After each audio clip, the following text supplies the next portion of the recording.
సభ్యులందరికీ ధన్యవాదాలు. ఇది మన పసుపు పండుగ.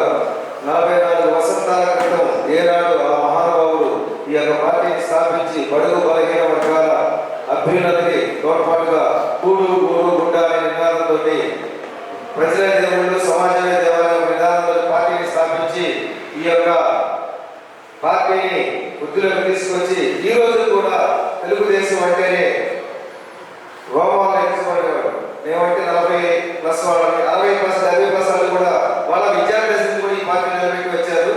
ఒక మహానాయకుడు, యుగ పురుషుడు 700 చిత్రాల పైన నటించి రంగస్థలం నుంచి తన వచ్చిన గ్రూప్ ఉద్యోగాన్ని వదులుకొని ఒక రంగస్థలానికి వెళ్ళి నాకు ఈ తెలుగు వారికి ఇంత గౌరవాన్ని ఇచ్చారు, వీరికి ఏదో నేను సాయం చేయాలనే ఉద్దేశంతో తనకి అత్యున్నతమైన రెమ్యునేషన్, అత్యధికమైన రెమ్యునేషన్ ఇచ్చే టైంలో నుంచి చిత్రాలను వదిలేసి రాజకీయ రంగంలోకి వచ్చి ఎప్పుడైతే పార్టీ ప్రకటించిన 1942లో ఆ ముహూర్తం అనేది మహా బలీయమైనది.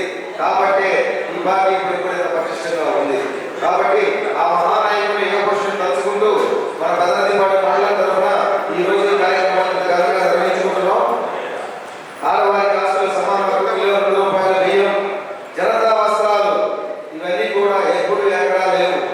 ఒక సంచలనం. ఎన్టీఆర్ అంటే ఒక సంచలనం. 9 నెలల్లో పార్టీని పెట్టి 9 నెలల్లో అధికారాన్ని తీసుకొచ్చి దేశ ఢిల్లీ పీఠానికి తెలుగువాడు అంటే ఎలిగెత్తి చాటి ఆత్మగౌరవం చాటి మహానాయకుడు ఎన్టీఆర్.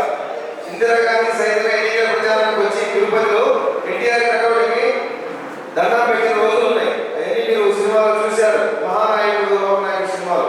కాబట్టి ఎన్టీఆర్ అంటేనే ఒక ప్రపంచం. కాబట్టి ఇప్పటికీ కూడా ఒక రోడ్డు ఉంది మన పార్టీలో, అందరం ప్రవేశపెడుతున్నాం. కానీ ఒక క్లస్టర్ ఇన్ఛార్జ్ నా క్లస్టర్లో నాకు ఎంతో అదృష్టం ఉండి ఈ యొక్క పదవి దగ్గర క్లస్టర్ ఇన్ఛార్జ్గా ఈ యొక్క మహానాడు 103వ జయంతిని జరుపుకోవడానికి నాకు అవకాశాన్ని కల్పించిన పార్టీ అధ్యక్షులు నారా చంద్రబాబు నాయుడు గారికి, అలాగే బ్రహ్మసాని చంద్రశేఖర్ గారికి, నారా